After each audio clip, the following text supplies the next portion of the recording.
जय Shivray युट्यूबवासी vlogger तेजूच्या या चॅनलमध्ये गडकोट मोहिमांमध्ये तुम्हा सगळ्यांचं पुन्हा एकदा नव्याने स्वागत।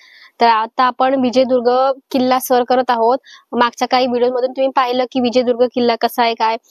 तर आता मी विजयदुर्ग किल्ल्याच्या त्या भुयारी मार्गापाशी आले। खरं तर खूप मुश्किलने आले, कारण हा आता भुयारी मार्ग याची सद्यस्थिती काय हे दाखवण्याचंच या व्हिडिओ मागचं माझं मोटिव्ह आहे। मी खूप सगळीकडे इकडून फिरले, 2 वेळा किल्ला पूर्ण फिरले, त्याची भ्रमंती केली, भटकंती केली, पण मला हा भुयारी मार्ग दिसला नाही। इथून वरूनही मी गेले होते आणि इकडून खालूनही गेले होते, पण तो दिसला नाही। पण तो एक्झॅक्टली कुठे आहे तो आता मी या व्हिडिओच्या माध्यमातून तुम्हाला सांगते। कारण इथे आता जे किल्ल्यावरती माणसं आलेली आहेत किल्ला फिरण्यासाठी, त्यातलाही 50% लोकांना अजूनही भुयारी मार्ग माहित नाही कुठे आहे। खूप लोक हेच बोलतात की भुयारी मार्ग आहे, पण तो नेमका कुठे आहे तो कळत नाही। तर चला या व्हिडिओच्या माध्यमातून आपण हा भुयारी मार्ग नेमका कुठे आहे, कसा आहे आणि त्याची आत्ताची स्थिती काय आहे, किंवा शिवकालीन त्या काळामध्ये ह्या भुयारी मार्गाचा वापर केव्हा केला जायचा आणि तो भुयारी मार्ग नेमका बाहेर पडतो कुठे, या सगळ्या प्रश्नांची उत्तरं आपल्या आजच्या व्हिडिओमधून आपल्याला घ्यायची आहेत। तर जराही वेळ न घालता सुरुवात करूया आपल्या आजच्या ऐतिहासिक अशा व्हिडिओला।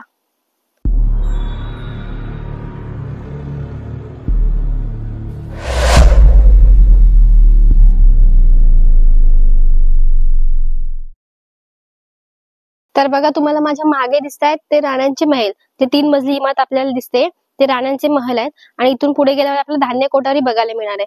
पण आपल्याला धान्य कोठार आणि राण्यांचे महल या 2 स्पॉटच्या मध्ये जो एक स्पॉट आहे, जिथे मागे आपल्याला बघा ही अशा प्रकारची तटबंदी बघायला मिळते।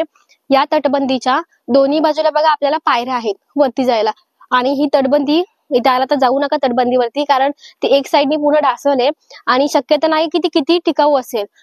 तर त्या तटबंदीच्या बरोबर खाली आहे भुयारी मार्ग, त्यावेळचा किल्ले विजयदुर्गवरती असणारा एक गुपित खाजगी असा भुयारी मार्ग, जो इथून थेट धुळपांच्या वाड्याच्या देवघरामध्ये बाहेर पडतो असं म्हणायचे।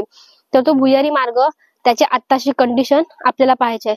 तर धुळप म्हणजे नेमके कोण आणि त्यांच्या वाड्यामधूनच का बाहेर पडायचा हा भुयारी मार्ग, आणि किती लांब आहे हा भुयारी मार्ग, हे आपण थोडक्यात जाणून घेऊयात। धुळप हे स्वराज्याचे एक सरदार होते। त्यामध्ये अण्णाजी धुळप हे नाव समोर येते, आणि आनंदराव धुळप हे विजयदुर्ग किल्ल्याचे किल्लेदार, आणि त्यांनी मराठा आरमाराचे प्रमुख म्हणून काम केले होते। धुळपांचा वाडा हा विजयदुर्ग किल्ल्यापासून अगदी जवळ, त्यामुळे ती जागा सुरक्षित। 200 मीटर लांबीचा असणारा हा भुयारी मार्ग धुळपांच्या वाड्यात थेट देवघरात बाहेर पडतो।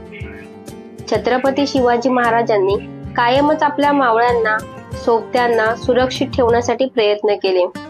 त्यामुळे बऱ्याच किल्ल्यांवर आपल्याला भुयारी मार्ग, गुप्त वाटा पाहायला मिळतात, जेणेकरून संकटाच्या वेळी किल्ल्यावर असणाऱ्या महिला, लहान मुलांना, वयस्कर माणसांना सुरक्षितरित्या बाहेर काढता येईल। या भुयारी मार्गाची रचना त्यावेळी अशा पद्धतीची होती की एकावेळी एक मावळा घोड्यावर बसून, तसेच महिलांना मेण्यातून सुरक्षित बाहेर काढता येईल।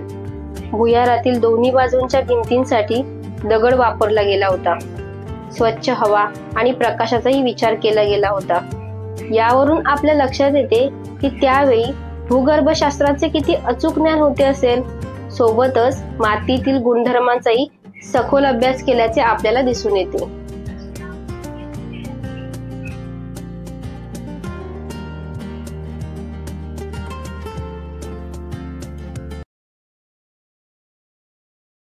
तर हा आहे तो त्यावेळचा भुयारी मार्ग। म्हणजे एखाद्या वेळी अचानक शत्रूने आक्रमण केलं आणि आपल्याला जर वाटलं की आता इथून किंवा हा किल्ला स्वतः आपण कंट्रोल करणं आपल्या ताब्यामध्ये नाही, किंवा आता शत्रूने पूर्णतः आक्रमण केलं, आपल्या हातावरून सगळं निसटत चाललंय, अशी क्षण किंवा अशी वेळ ज्यावेळी येते, त्यावेळी या गड किल्ल्यांवरती असणाऱ्या महिला, लहान मुलं यांना न्यायचं कुठे? जर शत्रूने आक्रमण केलं तर तो सरळ आतमध्ये घुसणार आहे आणि सगळं आपल्या हातातून निसटून जाणार आहे। तर त्यावेळी एक अशी जागा असायची जिथून आपण आपलं म्हणजे आपल्या किल्ल्यावरील बायका असतील, लेडीज लोक, लहान मुलं, या सगळ्यांना या अशा मार्गाने एका सुरक्षित ठिकाणापर्यंत नेऊ शकतो। तर तोच हा भुयारी मार्ग आहे, जो इथून धुळपांच्या वाड्यातील देवघरामध्ये निघतो असं बोलतात। तर हा आहे त्यावेळीचा भुयारी मार्ग, जो आपण पाहिला की त्याची आताची कंडिशन काय। दोन्ही बाजूला एवढी झाडी वाढली की त्याने तो पूर्ण पॅक झाला, आणि इथून जर आपण खाली उतरायचा जरी प्रयत्न केला, तरी जर पुढे थोडं बघितलं तर तुम्हाला मोबाईल मधून नीट दाखवता येत नाही मला, पण जर तुम्ही समोर पाहिलं तर त्यातून पूर्ण दबला गेलाय, तो बुजला गेलाय. तिथे आपल्याला काहीच असं दिसणार नाहीये आणि हाती काय लागणार पण नाही. त्यामुळे इथून उतरण्याचा प्रयत्न कोणी करू नये. वाट पूर्ण निसरडी झाली आणि दोन्ही बाजूला एवढी अशी गच्च अशी झाडी आहे की समोर काय ते आपल्याला दिसत नाही. आणि आता कदाचित यासाठी तो पूर्ण बंद केला असेल किंवा बुजवला असेल, कारण त्यावेळी लोकांची ये जा होती, त्यावेळेचा माहोल वेगळा होता, त्यावेळेचं वातावरण एकंदरीत वेगळं होतं. आणि आता जर तुम्ही परिस्थिती पाहिलं तर हा भुयारी मार्ग जातो म्हणतात की धुळपांच्या वाड्याच्या देवघरामध्ये. अगदी आतल्या जीवजीवांपासूनची भीती असते, त्यामुळे कदाचित तो बंदही झाला असेल आणि चालू केलाही नसेल. तर अशा प्रकारे आहे हा किल्ले विजयदुर्गवरील भुयारी मार्ग, जो त्यावेळी एक गुपित होतं या किल्ल्याचं, किंवा एक मजबूती होती या किल्ल्याची. या भुयारातून किंवा या भुयारी मार्गातून आपण सुरक्षित ठिकाणी पोहोचू शकतो. तर कसा होता व्हिडिओ मला कमेंट करून नक्की सांगा. व्हिडिओ आवडला असेल तर लाईक करा, शेअर करा, चॅनलला सबस्क्राईब करायला अजिबात विसरू नका. विजयदुर्ग किल्ल्यावरती भटकंती करत आहोत, किल्ला सफर करत आहोत आपण, वेगवेगळे पॉइंट अजून पाहत आहोत, याच्या पुढेही पाहणार आहोत. त्यासाठी चॅनलला नक्की सबस्क्राईब करा. पुन्हा भेटून एका नवीन व्हिडिओमध्ये. जय शिवराय.